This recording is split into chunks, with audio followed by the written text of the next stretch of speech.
Tenses आपको कर देता है टेंस, लेकिन आज अगर आप इस वीडियो को पूरा देखते हैं डियर स्टूडेंट्स तो आपके टेंस होंगे पूरे तरीके से क्लियर। इस वीडियो में आप सीखने वाले हैं टेंसेस के सभी कॉन्सेप्ट बहुत ही आसान तरीके से।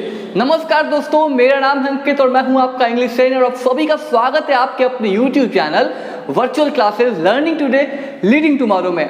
आज के इस क्लास में आपको टेंसेस को समझने का बहुत ही इजी वे बताने वाला हूँ, ऐसा ट्रिक्स देने वाला हूँ जिससे आपका टेंस जो होता है वो काफ़ी आसान बन जाने वाला है। तो इस वीडियो को स्टार्टिंग में या वीडियो को लाइक कर दीजिए और समझिए मेरे साथ इस टेंसेस के लेक्चर को। तो अब समझते हैं टेंसेस के कॉन्सेप्ट को।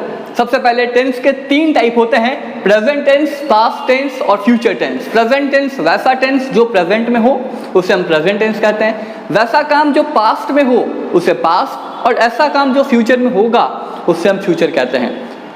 सभी टेंसेस के 4 टाइप होते हैं, यानी कि प्रेजेंट के भी 4 टाइप, पास्ट के भी 4 टाइप और फ्यूचर के भी 4 टाइप।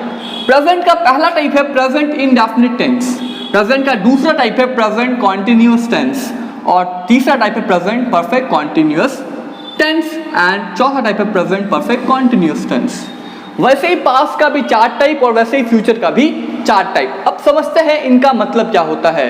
इनडेफिनिट का मतलब होता है जो निश्चित ना हो, जैसे कि मैं पढ़ाता हूँ, अब ये निश्चित नहीं है कि मैं कब पढ़ाता हूँ और कब नहीं पढ़ाता हूँ, कितनी देर पढ़ाता हूँ, ये निश्चित नहीं है, ये फिक्स नहीं है। वह खेलता है, यानी कि वो फिक्स नहीं है, निश्चित नहीं है, निर्धारित नहीं है, इनडेफिनिट है। कॉन्टिन्यूअस का मतलब होता है जब कोई काम चल रहा होता है, गोइंग ऑन, लेकिन ये पता नहीं होता है कि वो काम कब तक चलेगा, लेकिन वो चलता रहता है। मैं पढ़ा रहा हूँ, आई एम टीचिंग, यानी कि मैं कब तक पढ़ाऊंगा ये मुझे भी नहीं पता है जब तक ये टॉपिक खत्म ना हो जाए। तीसरा है परफेक्ट, वैसा काम जो सेंटेंसेस में खत्म हो जाता है उसे हम परफेक्ट कहते हैं। परफेक्ट कॉन्टिन्यूअस, वैसा काम जो खत्म भी हो जाता है और चल भी रहा होता है, यानी कि अगर हम किसी काम को करते हैं और उसका कुछ प्रतिशत जब खत्म हो जाए और बाकी का प्रतिशत चल रहा हो तो उसे हम परफेक्ट कॉन्टिन्यूअस टेंस कहते हैं। जैसे कि मैं 4 बजे से पढ़ा रहा हूँ, यानी कि मैंने पढ़ाना कब स्टार्ट किया, 4 बजे, और आपने मुझसे कब पूछा, 5 बजे, यानी कि मैंने 1 घंटा खत्म कर लिया और अभी भी पढ़ा रहा हूँ, और कब तक पढ़ाऊंगा ये निश्चित नहीं है, यानी कि कॉन्टिन्यूअस निश्चित को नहीं बताता है, चलता रहता है काम, तो परफेक्ट कॉन्टिन्यूअस टेंस हो गया। अब यहाँ पे हम सभी हेल्पिंग वर्ब्स को समझते हैं कि किस टेंसेस में किस हेल्पिंग वर्ब का इस्तेमाल करते हैं, क्योंकि अगर आप इस कॉन्सेप्ट को समझ जाते हैं डियर स्टूडेंट्स तो टेंसेस के किसी भी क्वेश्चन को आप बहुत ही इजीली बना लेते हैं। मैं आपको बताऊंगा अभी कि किस तरीके से आप किसी भी क्वेश्चन को पहचान सकते हैं कि वो कौन से टेंसेस का है और किस तरीके से आपको वहाँ पे इस्तेमाल करना है। लेकिन उससे पहले आपको पता होना चाहिए कि सेंटेंसेस में सब्जेक्ट 2 ही चीज़ें हो सकती हैं। सब्जेक्ट या तो नाउन हो सकता है या तो प्रोनाउन हो सकता है, तीसरा कोई सब्जेक्ट नहीं हो सकता है। अपने पिछले क्लासेस में हमने बेसिक ऑफ इंग्लिश में यही सीखा था, फर्स्ट पर्सन के बारे में, सेंटेंसेस के बारे में, तो वो वीडियो लेक्चर देखना बिल्कुल भी मत भूलिएगा, तभी आपको ये सारा कॉन्सेप्ट समझ में आएगा। यहाँ पे समझते हैं सबसे पहले प्रेजेंट टेंसेस के बारे में। प्रेजेंट, पास्ट, फ्यूचर, ये 3 टेंसेस हैं और उनके 4 टाइप हैं, indefinite, continuous, perfect, perfect continuous.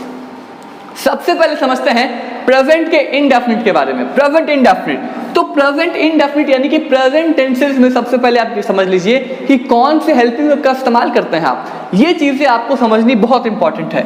तो यहाँ पे जितने भी आपको इस रो में दिख रहे हैं ये सभी प्रेजेंट टेंसेस में इस्तेमाल करते हैं। बहुत ही ईजी कॉन्सेप्ट बता रहा हूँ आपको, चुटकियों में टेंसेस का क्वेश्चन बनने वाला आपसे। अब डज, डू, ये प्रेजेंट में इस्तेमाल होता है, कब होता है बताऊंगा। इज, एम, आर, वर्ब का बिफोर फॉर्म ये होता है प्रेजेंट टेंसेस में। हैव, हैव होता है प्रेजेंट टेंसेस में। हैव, बीन होता है प्रेजेंट टेंसेस में। अब प्रेजेंट टेंसेस के कौन से टाइप पे, तो यहाँ पर लिखा हुआ है डज, डू इस्तेमाल होता है प्रेजेंट इंडेफिनिट में। इज, एम, आर होता है, क्योंकि जब भी हमेशा इज, एम, आर जो है हेल्पिंग वर्ब जो है वो होगा हमेशा कॉन्टिन्यूअस में। परफेक्ट में होता है प्रेजेंट के हैव और हैव, और परफेक्ट कॉन्टिन्यूअस हमेशा कॉन्टिन्यूअस में बीन लगता है, परफेक्ट के साथ बीन लगता है। वही पास्ट के इनडेफिनिट में हम लगाते हैं डिड, कॉन्टिन्यूअस में लगाते हैं वॉज, वर, वर्ब का बिफोर फॉर्म। हमेशा बिफोर फॉर्म याद करना आपको, बिफोर फॉर्म हमेशा ही इस्तेमाल करेंगे जब भी कॉन्टिन्यूअस टेंस होगा। सिंस फॉर जब परफेक्ट कॉन्टिन्यूअस टेंस होगा, और परफेक्ट में हैड, सिर्फ हैड लगाना है। फ्यूचर में आते हैं, तीसरा जो टेंस है फ्यूचर का जो इनडेफिनिट होगा, जैसे कि मैं पढ़ाऊंगा, आई विल टीच, वह खाएगा, ही विल ईट, यहाँ पे देख रहे हैं ही सब्जेक्ट, विल यहाँ पे हेल्पिंग वर्ब, और इस तरीके से हमने बना लिया, बहुत ईजी है। विल बी यानी कि कॉन्टिन्यूअस टेंस, फ्यूचर में जब कोई काम कॉन्टिन्यू रहेगा तो विल बी वर्ब का V4 form, will have verb का V3 फॉर्म, सिंस, फ्रॉम या फॉर, विल हैव बीन अगर परफेक्ट कॉन्टिन्यूअस टेंस होगा फ्यूचर में। तो ये है आपका फ्यूचर टेंसेस का हेल्पिंग वर्ब, ये है आपका पास्ट टेंसेस का हेल्पिंग वर्ब, और ये है आपका प्रेजेंट टेंसेस का हेल्पिंग वर्ब। आप इन्हीं सभी हेल्पिंग वर्ब्स की मदद से टेंसेस के किसी भी क्वेश्चन को बना सकते हैं। यकीन नहीं है तो मेरे साथ बना के देखिए। सबसे पहले यहाँ पे हम आते हैं, पहला क्वेश्चन, मैं पढ़ाता हूँ, तो यहाँ पे क्या होगा, आई टीच। अब यहाँ पे कॉन्सेप्ट क्या है, कोई भी जो क्वेश्चन होता है वो 4 तरीके से पूछा जाता है, affirmative, negative, interrogative, negative interrogative. तो प्रेजेंट के इनडेफिनिट में किसी भी हम हेल्पिंग वर्ब का इस्तेमाल नहीं करते हैं, तो यहाँ भी नहीं करते हैं। आई एम, यहाँ पे बोलते हैं जब मैं पढ़ाता हूँ, आई टीच, मैं नहीं पढ़ाता हूँ, तो वहाँ पे आप इसका इस्तेमाल करेंगे, आई डू नॉट ईट। अब ये आपको कॉन्सेप्ट पता होना चाहिए, कब डू कब डस। तो याद रखिए डस का इस्तेमाल सिर्फ थर्ड पर्सन के सिंगुलर फॉर्म, पर्सन नहीं पता है कोई बात नहीं, पिछले वीडियो लेक्चर को जाइए देखिए, सभी बेसिक कॉन्सेप्ट्स मैंने उस वीडियो में बताए हैं। तो ही सी इट किसी भी नाम के साथ डस का इस्तेमाल करते हैं, बाकी सभी के साथ डू का इस्तेमाल करेंगे। कब, जब वो नेगेटिव होगा। अगर कॉन्टिन्यूअस टेंस हो, प्रेजेंट का कॉन्टिन्यूअस टेंस हो, प्रेजेंट कॉन्टिन्यूअस टेंस का हो, तो इज एम आर वर्ब का V4 फॉर्म। जैसे कि मैं पढ़ा रहा हूँ, आई एम टीचिंग, आप वीडियो देख रहे हैं, यू आर वॉचिंग वीडियो, तो यहाँ पे सब्जेक्ट पहले is am are according to the subject, क्योंकि सब्जेक्ट यू था तो आर, अगर सब्जेक्ट आई है तो एम, अगर सब्जेक्ट ही है तो इज, और वर्ब का हमेशा V4 फॉर्म, यानी कि वर्ब में ING ऐड कर देना। वे लोग खेल रहे हैं, दे आर प्लेइंग, यानी कि दे यहाँ पे था सब्जेक्ट, आर यहाँ पे हेल्पिंग वर्ब आ गया अकॉर्डिंग टू द सब्जेक्ट। और खेलने का होता है प्ले, उसमें हमने ऐड कर दिया ING, बन गया ये प्रेजेंट कॉन्टिन्यूअस टेंस का क्वेश्चन।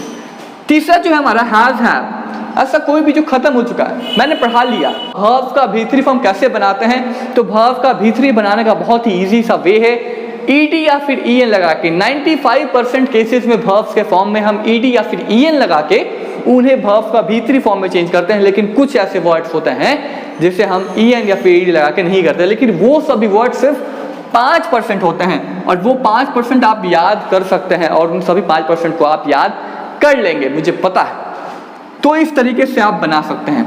वही हम वॉच वर्ड में अगर आते हैं कॉन्टिन्यूअस टेंस में, मैं खा रहा था, तो यहाँ पे सिर्फ हमने वॉच वर्ब का इस्तेमाल करना है, क्योंकि ये कॉन्टिन्यूअस है, कॉन्टिन्यूअस जब जारी था, वो खा रहा था, वो खेल रहा था, वो सो रहा था, तो he was sleeping, he was playing, he was eating, ठीक है।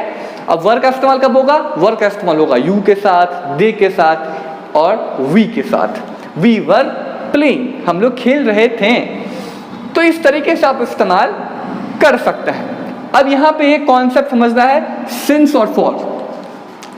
पास्ट के टेंसेस में सिंस का इस्तेमाल करते हैं, या फिर फ्यूचर में भी सिंस, फ्रॉम या फॉर का इस्तेमाल करते हैं। यानी कि जब कोई काम कभी से स्टार्ट होता है, जैसे कि मैं 2 बजे से पढ़ा रहा हूँ, मैं 2 बजे से पढ़ा रहा था, तो यहाँ पे सिंस या फॉर का इस्तेमाल कब करते हैं, क्या डिफरेंस है सिंस और फॉर में।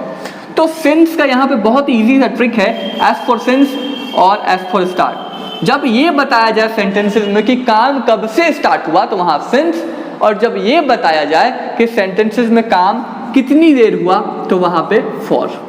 जैसे कि मैं 1 बजे से पढ़ा रहा था, तो यहाँ पे आई के साथ हम इस्तेमाल करेंगे had been. I had been teaching, क्योंकि वर्ब का V4 form, I had been teaching, कब से पढ़ा रहे हैं, सिंस 1 PM। अगर मैं बोलता मैं 2 घंटे से पढ़ा रहा था, तो यहाँ बोलेंगे I had been teaching for 2 hours.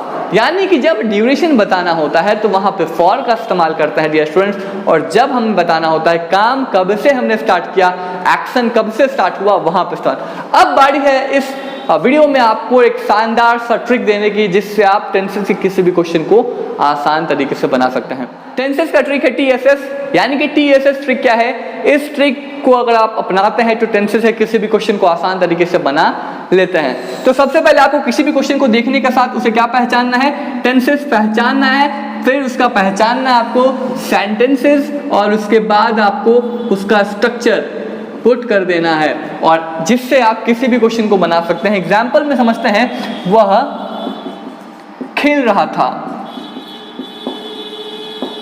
अब इस सेंटेंसेस में आपको सबसे पहले क्या करना है, यहाँ पे आपको सबसे पहले टेंसेस पहचानना है, टी पहचानना है, ये किस टेंसेस का है, यानी कि रहा था। अब ये क्या बता रहा है, खेल रहा था, यानी कि वो खेल रहा कॉन्टिन्यूअस, और था यानी कि पास्ट, यानी कि पास्ट कॉन्टिन्यूअस टेंस क्या है, स्ट्रक्चर वॉज वर्ब भी फुल फॉर्म। तो हम सबसे पहले अब क्या करना है, टेंसेस पहचान लिया। अब ये कौन सा सेंटेंस है, सेंटेंस चार ही हो सकता है, तो हो सकता है अफर्मेटिव, नेगेटिव, इंट्रोगेटिव या फिर निगेटिव इंट्रोगेटिव। तो ये क्या है बताइए, बिल्कुल एफर्मेटिव है, एफर्मेटिव सेंटेंसेस है।